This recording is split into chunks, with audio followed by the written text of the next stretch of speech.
Pipeline talks between Alberta and the federal government that could have massive implications for this province. The Carney government has agreed it could partially relax the law that bans tankers from BC's north coast. David Thurton has our top story from Ottawa. Behind the scenes, pipeline talks are happening. But in these halls, ministers choose their words carefully. Are you with the Prime Minister negotiating a new oil pipeline with Alberta? I won't comment on an article with anonymous sources. CBC News has confirmed what the Globe and Mail first reported. As the feds discuss a new energy accord with Alberta, they've agreed to possible exemptions to the current tanker ban on BC's northern coast. I don't want to prejudge what may happen. BC Liberals, though, say a new oil pipeline is a hard sell.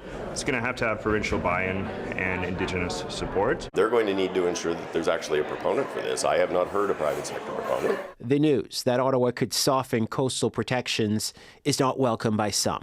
Certainly disappointing hearing that the tanker ban will be bypassed for the sake of a pipeline. BC shores are seeing increased LNG shipments, something that has buy-in from some First Nations. A potential pipeline to ship diluted bitumen is another matter. Having discussions about a hypothetical project that has no private sector proponent at this time, it actually distracts from all the good work we could be doing together. If Alberta and Ottawa reach a deal, it could put an end to years of bad blood.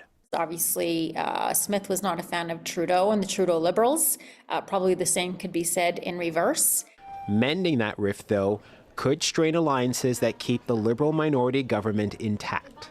You can't pretend an oil tanker isn't going to break apart and contaminate the coasts, sloshing back and forth oil. Officials on both sides remain tight-lipped, concerned media leaks could torpedo sensitive talks. But the Alberta Premier's office confirms that they're in the final stages of negotiations. David Thurton, CBC News, Ottawa. Now, another potential oil pipeline to BC's coast has plenty of vocal skeptics, including the Premier, as well as some supporters. Katie DeRosa has more reaction in this province. The fictional Alberta bitumen pipeline project, a non-existent project. That pipeline is not happening. Despite Premier David Eby's dismissals, another pipeline from Alberta's oil sands to BC's north coast got a bit more real, with the Prime Minister and Alberta's Premier working on a new energy deal. The BC government and First Nations along the route would have to be consulted before any pipeline becomes a reality. David Eby wasn't available, but BC's Jobs Minister says the province has heard nothing concrete from Ottawa. There is still no private sector proponent. Canada's Green Party leader is much more blunt. There is no chance in God's green earth. Danielle Smith's office says they're in the final stages of negotiation and will have more to say soon. BC's official opposition leader says David Eby needs to get out of the way. We have a government today that is insisting on blocking the movement of oil from Alberta through to the coast. Many coastal First Nations are clear, lifting the ban on tanker traffic off BC's north coast to make way for an oil pipeline is a non-starter. These are the types of things that we can't support or and stand by and allow. Ravi Kahlon says if the Prime Minister wants Canada to become an energy leader, he should throw his weight behind shovel-ready projects in BC and boost the capacity of the Trans Mountain Pipeline, which cost taxpayers billions of dollars to expand. Katie DeRosa, CBC News, Victoria. 3 years ago this week, a violent crime shocked Prince Rupert. A man shot and killed his ex-fiancée, then took his own life. He was a border services officer, and a CBC News investigation has revealed numerous security breaches that allowed him to use his own service weapon. Betsy Trumpeter has the story. On a gray November morning in 2022, Patty Foreman was walking to work. Inside a busy mall, she was gunned down by her ex-fiancé, Sean Young, a Canada Border Services officer, who then killed himself. Now, a CBC News investigation has revealed the border guard used his own service weapon, one like this Beretta semi-automatic handgun, as the murder weapon, a firearm Border Services should have still had under lock and key. This crime rocked Prince Rupert. Foreman was a dedicated mother, local musician, and public servant, well known and loved by many. The shooting was terrifying. Gunfire inside a public building with a daycare, school, and government offices. People hid from the shooter. City Hall went into lockdown. Border Services investigated and, almost a year after the deaths, completed this 52-page internal report, which CBC has since reviewed. It shows the killer was able to take the murder weapon from a restricted Border Services lockup in the middle of the night, even though he was off duty. The gun lockup was supposed to be secure, but the report reveals security cameras hadn't worked for months. And Young had the gun for 6 hours before he killed Foreman, then himself. Jewel Jerstad was Foreman's best friend. She said Foreman confided in her, worried about her safety after ending the relationship with Young. There's no way he should have had access to his weapon. It was totally calculated. She was going to work. He knew what time she left. He knew what time she would be there. You know, he was dressed all in black. He hid in the corner. You know, he unloaded his weapon on her. Julie Ferlano worked with Foreman at the Ministry of Children and Families. The tears have dried up, but the memories are still alive and well. Some people still have a hard time using, entering the building at, just the sense of safety has been shook. Border Services tells CBC that since Foreman's death, it's tightened off-duty officers' access to weapons and trained supervisors to better recognize mental health warning signs.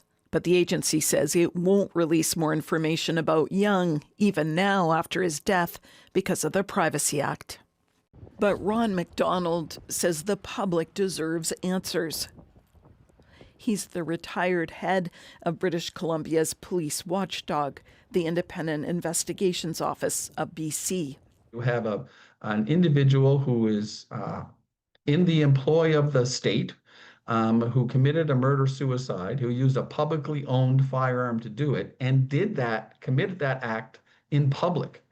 All of that, I would suggest, greatly minimizes his privacy rights, but also, and more importantly, greatly increases the public interest to know what was going on, and particularly where an enforcement agency may or may not have culpability for what happened.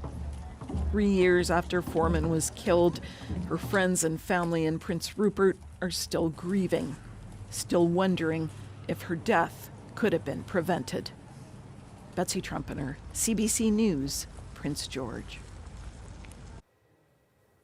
She loved Persian music and making bracelets. Now more than 150 people gathered in Squamish earlier in the day to remember a young girl who died after she fell off a balcony in Yaletown. Alana Kelly reports on the support the community is offering her family. 8-year-old Gandam is being remembered as kind and gentle. Gandam had a beautiful way about her, and she had a beautiful soul.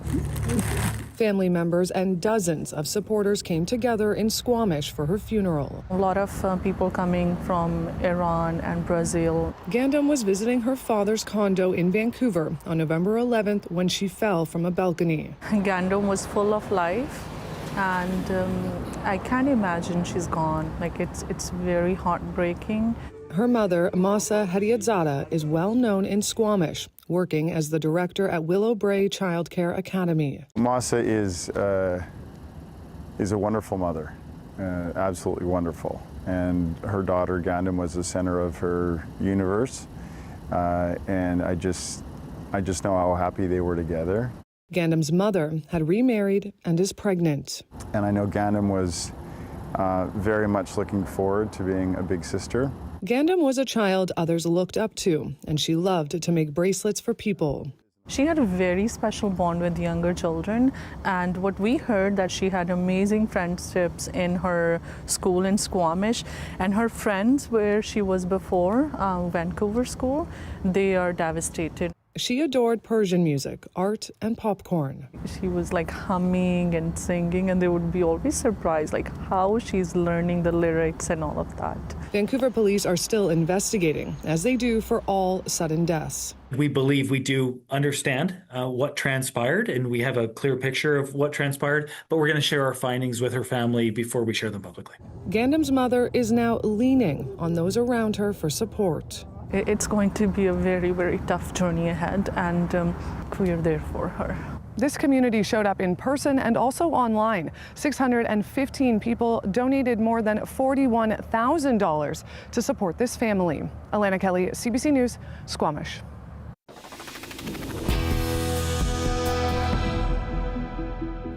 It is big news for shoppers, businesses, and commuters in the Lower Mainland. Surrey Council has greenlit a proposal to build a second Costco in that city.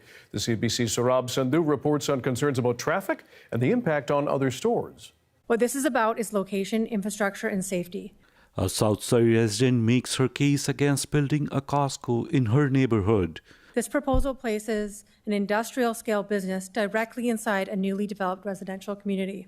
Several others also spoke against the proposal at Surrey City Council's public hearing into the matter on Monday. The American retail giant Costco plans to build a new 165,000 square feet warehouse in the Grandview Heights neighborhood that would also include a gas station and an almost 1,000-space parking lot. An online petition opposing the proposal has garnered over 1,000 signatures. It says with limited road infrastructure, there is a high risk of severe congestion and potential safety hazards. Tadaloo, a new elementary that was just built and started enrollment in October of last year, is located just 1 block from the proposed site. So many students walk or bike to school. Councillor Pradeep Kunar says the city has taken steps to mitigate some of those concerns. We're doing Croydon realignment. There's a lot of discussions happening with the province trying to open up an additional spot through 16th Avenue as well. Kunar says the city is investing $50 million within the next 2 years for road improvements. That includes a 4-lane overpass from 20th Avenue over the highway, as well as doubling up, doing 4 lanes. Costco, which already has stores in Surrey and Langley, estimates the new Grandview Heights store will generate over 400 new jobs, which one business advocate says is a welcome news in an economically uncertain time. When people come to Costco, they also shop in the surrounding region, and then there are positive economic outputs here for everyone. Surrey City Council gave a final approval to the proposal after the hearing on Monday. According to City, the location will be rezoned and road upgrades would have to be done before the project moves to next phase. Saurabh Sandhu, CBC News, Surrey. Darius Madavi here with the first peek at the weather. That's right. We have some precipitation on the way. You're going to see it spread across the coast first, just briefly in waves, and then we'll see it break into the interior as we get later into the week and then the weekend, southern interior in particular. We've seen a mostly sunny day today in the southern interior. Tomorrow we will see more sunshine there, but we'll start to see more cloud move in later in the day, and by Friday we're going to be cloudy or showery in the southern interior and the southeast. Meanwhile, on the coast, some showers are going to keep moving through, just popping up on and off at times throughout the next couple of days, Dan, but the heavier precipitation isn't really likely until Friday and Saturday. Okay, thanks very much. Thank you. A well-known clothing brand is preparing to take over a marquee location downtown. We'll tell you who it is next.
Many local shoppers have wondered who or what will take over the former Nordstrom store in downtown Vancouver after it shut down 2 years ago. Now, as Jonna Bailon reports, a well-known homegrown brand says it is moving in.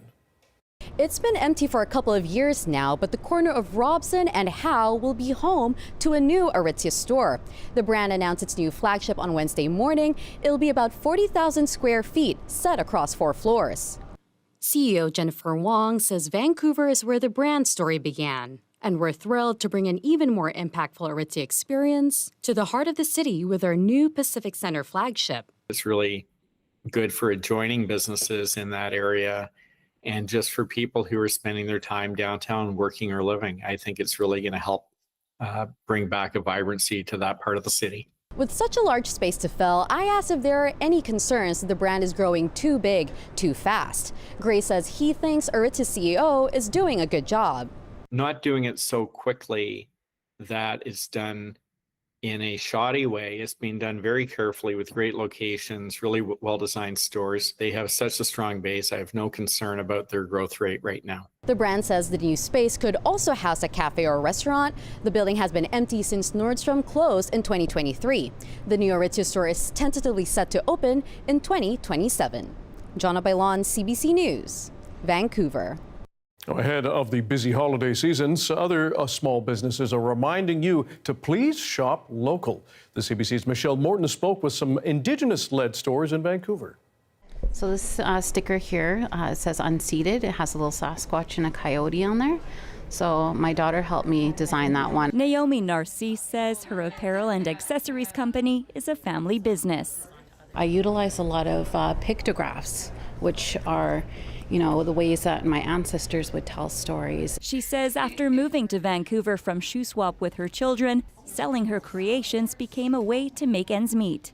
I could continue to create, I could continue to bead and, sell some of my products and, just to be able to pay bills and put food on the tables. Narcisse is one of several small business owners at the event, showcasing products, engaging with other sellers, and increasing their online presence. That one's pretty cool too, because you can see the whole chamomile flowers in there. Sarah McConts-Miro says she opened her cafe a few years ago with a line of jam because she wanted to make culturally appropriate foods for people in the city. It's very rare that you'll see Indigenous products in a grocery store, so to be able to create something and leave it for the future is just pretty amazing. The province says 18% of Canada's Indigenous-led businesses are in BC, with roughly half located across the Lower Mainland and Vancouver Island. It's a challenging time for all businesses, but especially small businesses, women-led businesses. It's the economy is such that I think everything costs more. It's really important for us to be there and to be present and to show that we're still here. Some business owners say when you shop local, you also support families and community. Michelle Morton, CBC News, Vancouver. BC's Jobs Minister is touting an interprovincial trade agreement he says will help weather Donald Trump's trade war. This agreement makes it easier for goods that meet the rules in one province or territory to be sold across Canada without extra approvals, labels, or testing. Calon says the Canadian Mutual Recognition Agreement will apply to all goods except food and alcohol. It will come into effect next month. A BC First Nation team monitoring a damaged cargo barge heading to the U.S. says the incident should serve as a warning against bringing oil tankers to BC's north coast. The coastal First Nations, including Healthic, have been, opposing the lifting of the tanker traffic ban on the coast. This is why we're standing up to that, because we're just lucky that this is a container ship and not an oil barge. Housty says the barge near Bella Bella has been moved to a more protected area that is less exposed to the wind. He says a second barge is expected by midday Thursday to pick up some of the damaged barge's load so the two vessels can carry on to Seattle. Here's a look at Tofino and Christmassy from Long Beach Lodge on the west coast of Vancouver Island. A crisp, mostly clear day on the south coast, but Darius will tell us in his BC-wide forecast why that is about to change.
Well, from the Prime Minister to the Premier, there is a major political push to fast-track the construction of BC's North Coast transmission line. The CBC's Lindsay Duncombe breaks down the power line project hype and why British Columbians could be on the hook for a big chunk of the $6 billion price tag. Want a thriving economy? New mines, more jobs, natural gas? Well, you can't have any of it without electricity. That's why the federal government put BC's North Coast transmission line on its latest list of major projects in the national interest. There's little opposition to the plan, but it is sparking questions about who will pay for it and which industries should get to use the power. It's such a big deal to Ottawa. The Prime Minister chose a power station in Terrace to announce all the new projects. The transmission line alone has the potential to create $10 billion in new economic activity in this area, while reducing emissions by up to 3 million tons annually. It's such a big deal to BC. Premier David Eby says he'll go to the polls if legislation to fast-track the line doesn't pass. This is non-negotiable for us. I would stake our government on it. Those 10,000 jobs, the prosperity for British Columbians. British Columbia gets almost all of its power from hydroelectric dams, operated and distributed by BC Hydro, a Crown corporation. Hydropower means minimal emissions and low power bills. The new project would twin the transmission line from Terrace to Prince George, almost 450 kilometers. Eventually, it would extend 350 kilometers north. And guess what's up there? Just 75% of Canada's known copper reserves, and gold, and silver, and other critical minerals. There are several existing and proposed mines in the area, including Red Chris.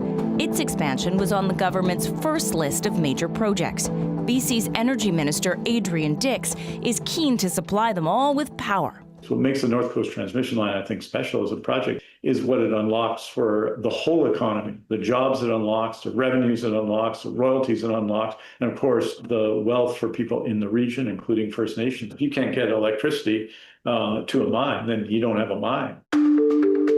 But building a power line doesn't come cheap.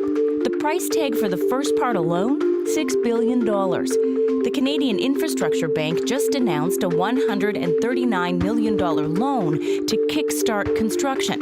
But the minister admits British Columbians could finance the rest with higher energy bills. And so when you add to the system, inevitably that has to be paid for somehow, and it's paid for out of the rate base.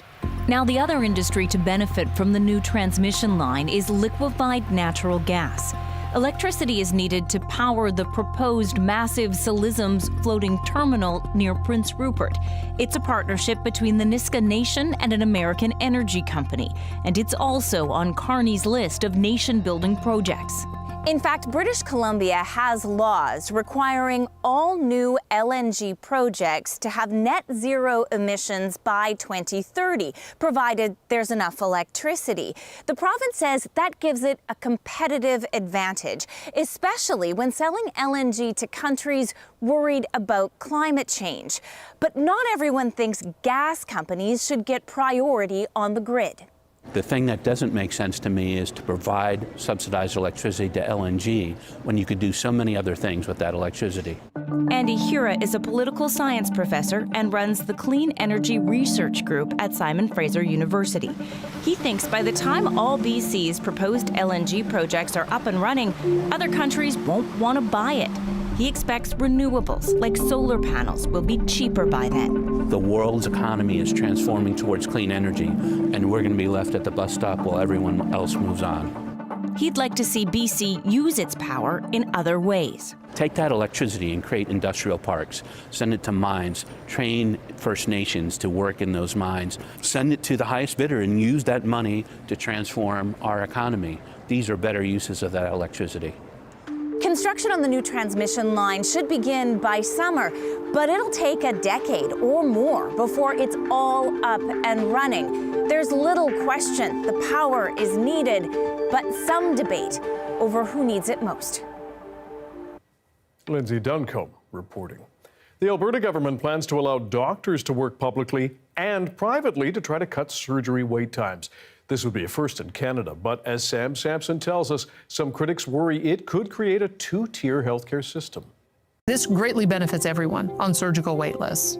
In a 7-minute video, Alberta's premier promises a solution to surgery wait times in the province. Because healthcare shouldn't be about blind and outdated ideologies or politics. Danielle Smith says surgeons should be able to do both public and private work. That doctor could also perform an additional 200 or 300 more surgeries for patients who can afford to pay for the cost themselves. I think people are actually overworked right now, and burnout feels like it's at an all-time high.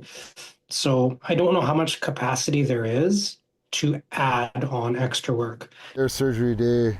Paul Ryan was one of 80,000 Albertans on the list for an elective surgery. The 46-year-old waited 2.5 years for his hip replacement, and he says he would have paid to get it sooner.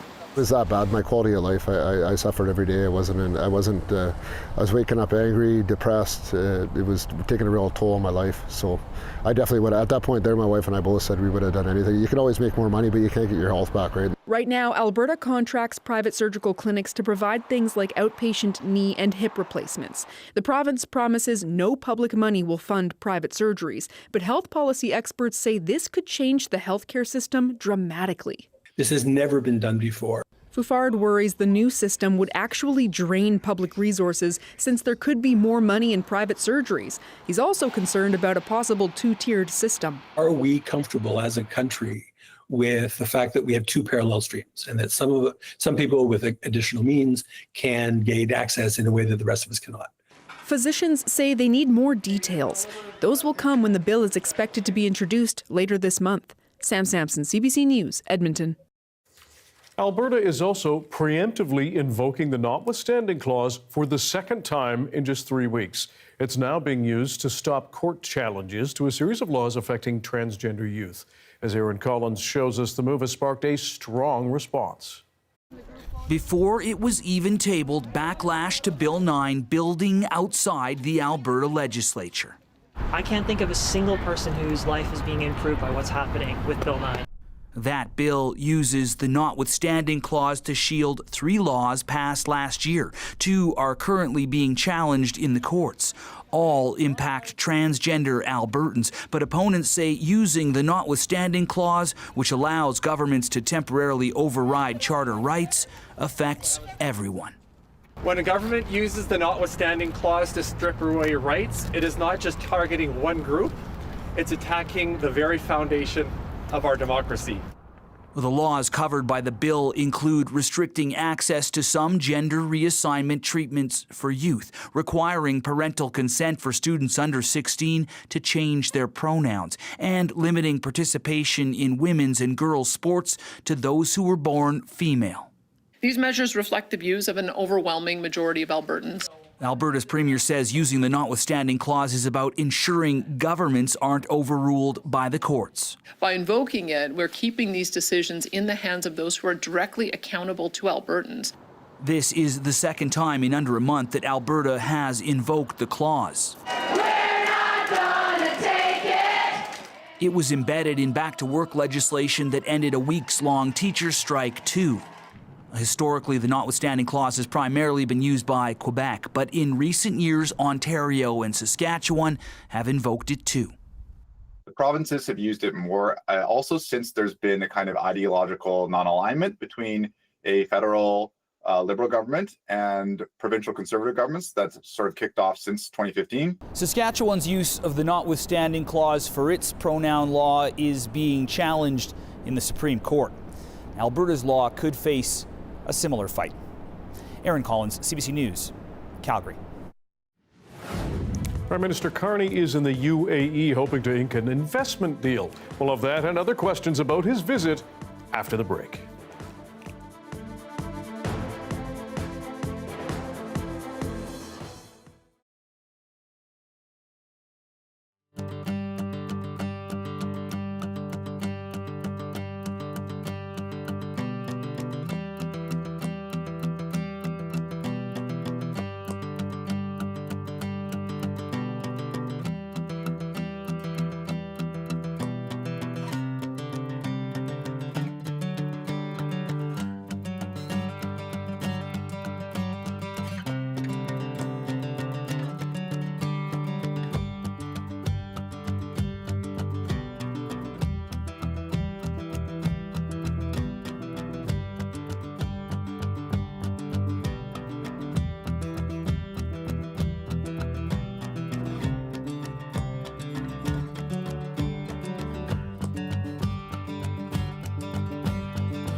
We're sharing really important information with the public, and I feel like this is exactly what our job is, especially as the public broadcaster, especially in morning radio.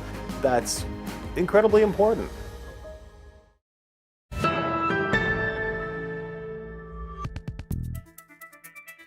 Donald Trump has now signed the bill that will force the release of government files on child sex trafficker Jeffrey Epstein. Tension was high to the last moment. Here's Katie Simpson to tell us what's next. The U.S. Department of Justice will be forced to act, given 30 days to release non-classified documents related to Jeffrey Epstein's sex trafficking investigation. Survivors hopeful there will soon be accountability. I think that there's a lot of information in there in terms of names of people that not only participated in these crimes, but the people that enabled the crimes and the people that funded the crimes. Behind closed doors, President Donald Trump signed the Epstein Files Transparency Act, compelling authorities to release a wide swath of documents. There are going to be records, there will likely be data, there could be emails, memos, all sorts of information. The Attorney General suggesting the DOJ will comply. We will continue to follow the law with maximum transparency while protecting victims. Victim information is to be redacted or withheld, and documents that could potentially compromise an ongoing investigation don't have to be released. A significant exception, since Trump just ordered new investigations into prominent Democrats. There could be an argument by the government. Certain information cannot be released in the Epstein files because of an ongoing investigation. That's likely to be highly controversial because it's an easy thing for the government to say. By ordering the additional investigations, Trump appears to contradict the findings of the FBI and DOJ. The agencies published this July memo saying we did not uncover evidence to predicate investigations of uncharged third parties. Without citing specifics, the Attorney General says that's changed. Information that has come for information. There's information new information, additional information. Critics worry this could be a way to hide some materials. There is no credibility in this Justice Department, which is why our oversight and scrutiny will be so important. Katie Simpson reporting. Prime Minister Mark Carney is in the United Arab Emirates ahead of the G20 summit in South Africa. With Canada seeking new trading partners, Carney is looking to sign a formal investment deal during this visit. But as Ashley Burke explains, this partnership may come with questions. Mark Carney's visit here in Abu Dhabi marks the first time a Canadian Prime Minister has traveled to the UAE in more than 40 years. Carney has come here looking to make deals. This is a place where FaceTime really matters, and there's a lot of money to be invested. The Prime Minister will be sitting down with the UAE's president, ministers, and the heads of some big investment funds. A senior Canadian official tells us Carney is expected to sign a formal investment agreement with the UAE and announce that Canada is starting talks towards an expedited free trade agreement. Now, this is all part of the Prime Minister's effort to make Canada less reliant on the U.S. during Donald Trump's trade war. The official said that means that the government will be doing business with countries that it might not perfectly align with, and politically, that's complicated. The UAE is not a democratic state, and we're told the local government is restricting all media from filming Carney sitting down with the UAE's president. This is rare. Often when world leaders meet, we're able to film it. The UAE is also facing allegations of supporting a paramilitary force accused of atrocities in Sudan, a claim it denies, but it's one of the security issues Canada is expecting during meetings that start on Thursday. Ashley Burke, CBC News, Abu Dhabi. Canadian and American officials have announced several arrests, indictments, and sanctions as part of their effort to bring Canadian fugitive Ryan Wedding to justice. Officials believe Wedding, who competed for Canada in snowboarding at the 2002 Winter Olympics, leads a transnational crime network. As Katie Nicholson reports, he's been on the FBI's most wanted list since March. U.S. officials today made it clear Canadian fugitive Ryan Wedding is at the top of the FBI's radar. Ryan Wedding is a modern-day iteration of Pablo Escobar. He's a modern-day iteration of El Chapo Guzman. This Justice Department and this FBI will work with our Canadian counterparts and the government officials across the world to bring him to justice.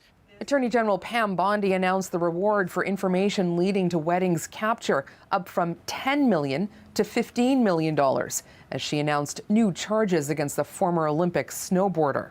Wedding is also accused of murdering a federal witness after he was indicted in 2024. He used a Canadian website called The Dirty News to post photographs of the witness and his wife in order to locate him, which ultimately succeeded. The witness was gunned down in a restaurant in Medellin before he could testify against Wedding. Today, we're unsealing a new indictment, charging Wedding with 2 additional counts of witness tampering and intimidation, murder, money laundering, and drug trafficking. 7 Canadians were among the arrests announced today for their alleged roles in Wedding's drug empire, including a Toronto-based lawyer who officials allege helped Wedding with bribery and murder. I spoke with RCMP Commissioner Mike Duhem this afternoon. This operation was the second phase of a giant slalom. There was 7 individuals who were arrested yesterday in Canada, and we had OPP that gave us a hand. Some were arrested in the province of Ontario, Quebec, Alberta, and we're still looking for 1 more individual. They are all incarcerated right now. They're waiting for the extradition process. They will be facing criminal charges here in the United States. Duhem said they're still looking for an 8th suspect. The Canadians will be tried in California pending extradition. That's because authorities allege Wedding uses that state as a hub to move cocaine around the world.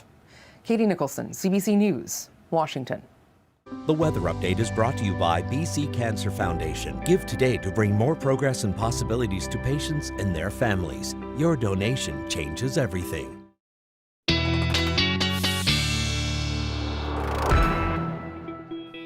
The rains are coming again with Darius Madavi and the BC-wide weather forecast. There's a setup. That's right. Well, you got it dead on, Dan. We have more precipitation on the way. It's coming as snow in the north and at those higher elevations. We'll see more snow as freezing levels fall at the end of the weekend and into early next week. But this is that stream of moisture that's coming in and affecting the coast.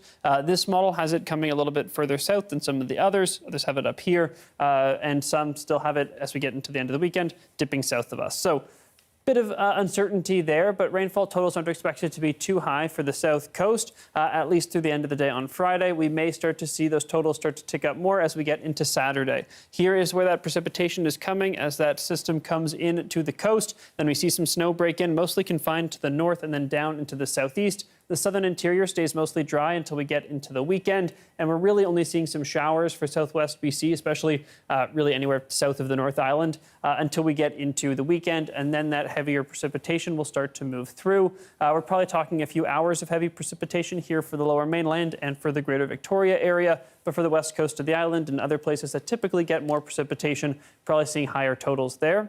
In terms of that snowfall, again, we're watching it come in all down, and Whistler could probably see as much as 10 to maybe 30 centimeters of snow through the weekend. Yeah, high totals. Not too bad for opening weekend, I would say. Here are the precipitation totals in general. So this is both snow and rain coming in. And again, this is starting this morning through Friday, and totals remain fairly low for the south coast, and they don't get too high for most parts of the north and central coast either. But as we get into Saturday, that's when we get our heavier rain down here in southwest BC. So these totals aren't fully representative of what we might see. In terms of temperatures, those are hovering right between the 9 to 11 degree mark here on the south coast. Pretty much right over the next couple of days until Saturday night. Things start to dip below that, but until then, very consistent. Southern interior stays pretty consistent as well, but up in the north, we see some fluctuation. Fort St. John goes from -2 on Thursday to 8 degrees on Friday, and then on Saturday, we see a little dip once more. As we get into tomorrow, conditions across the southern interior, fair amount of sunshine, some places clearing up, some people seeing more cloud build in into the evening. And in terms of a 5-day forecast, Dan, this is a new graphic. It's still in beta testing, so bear with me. You don't say. No kidding.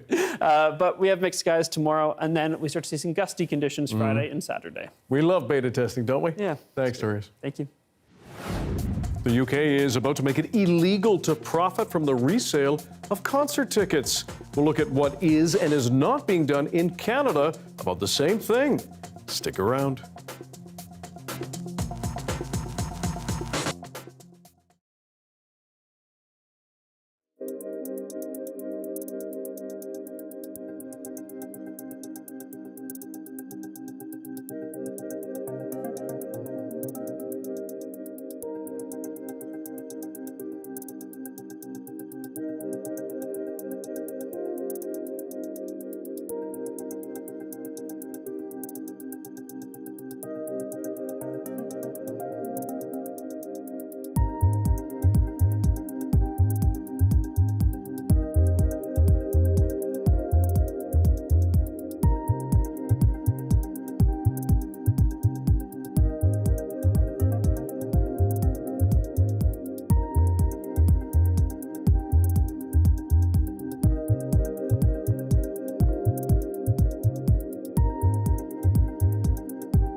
Hi, I'm Amy Bell, and this is your CBC Inbox. On Friday, December 5th, start a new holiday tradition at CBC's Make the Season Kind in support of local food banks across BC. Come down to the CBC Outdoor Plaza where we're celebrating all things kind, from karaoke to a 5K run, plus exclusive treats, selfies, and more. For all the details and to find out how you can give, visit cbc.ca/kindbc.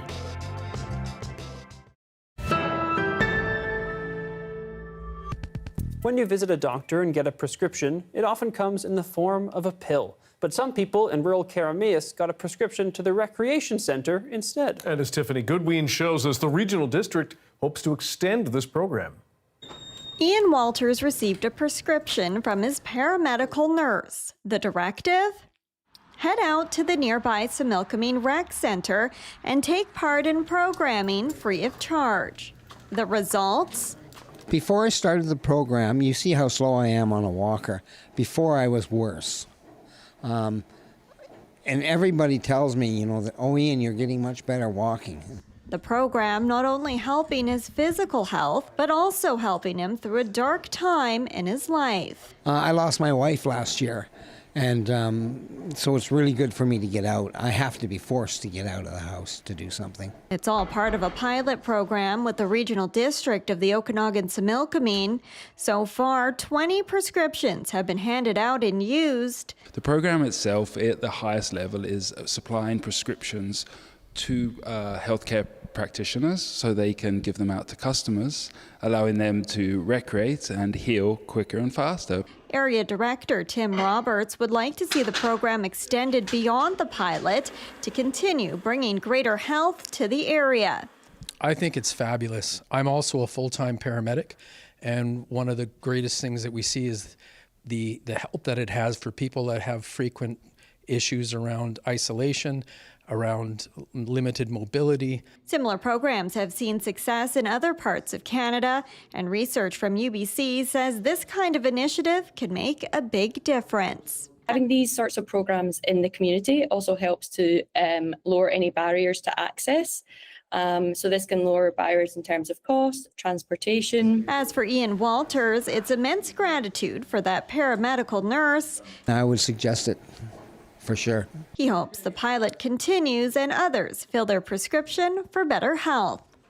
Tiffany Goodwin, CBC News, Karameas. The United Kingdom is cracking down on ticket scalpers. The British government says fans are being priced out of concerts and sports events, and it will ban ticket resales above face value. Nisha Patel now with why the move is getting mixed reviews. Welcome to the Eras Tour. From blockbuster music concerts to historic sporting events, soaring ticket prices are frustrating fans. This feels like it should be illegal because $5,000 for nosebleeds? Are you kidding me? But in the UK, it could soon be illegal. The British government is cracking down on ticket resellers. Proposed new laws would ban the resale of a ticket for any price above its face value. Hopefully, this will prevent those touts from being able to do that. And ensure that there's a fair playing field for fans who want tickets. Ticket platform StubHub criticized the move, claiming it would just fuel black markets. The reality is that laws like this have no teeth whatsoever. The government uses it for theater. Canadian music industry expert Eric Alper agrees rules like these are tough to enforce. When demand is high and supply is low, he suggests steep prices are unavoidable. Maybe we all have to start realizing that not everybody is going to get to see the show that they want to go see. But musicians hope the changes will get tickets to genuine fans first. Coldplay's manager calling it a game changer. Ed Sheeran's manager saying it was long overdue. Competition experts argue regulations should go even further. With firms like Ticketmaster, who we know is the most dominant reseller and also kind of has vertical integration in that market, it's been really hard for artists to resist their pricing strategies. In Canada, there have been growing calls for lawmakers to take action. The UK tends to be ballsier from a competition standpoint. In Canada, I'm not sure if it's that we're polite sometimes or just have an aversion to any kind of market intervention. Quebec does have a rule capping the price of ticket resales, but it does have some loopholes. Ontario has been considering legislation, but hasn't made any concrete changes just yet. Nisha Patel, CBC News, Toronto. Madagascar's president says officials have found a large emerald rock at the presidential palace, but it is unclear how it ended up there. The rock weighs 300 kilograms. Madagascar is one of the poorest countries in the world. However, it has an abundance of natural resources and precious stones. The military government says it aims to redistribute wealth from the discovery to its people. And to avoid corruption fears, the president's office says it wants to be completely transparent with the public. How the heck do you hide that? 300 kilograms. And not, that was in the closet. There it is. It's still encased in the rock, too. Indeed, yeah. So you got to chip away at it. Yes. Get some security. Thanks for being with us tonight. I'm sure the presidential palace has it. Thanks for being with us tonight on CBC Vancouver News at 6. You can watch this newscast on CBC Gem, YouTube, and our website. And we will have your next local news at 11 o'clock, right after the National. Good night.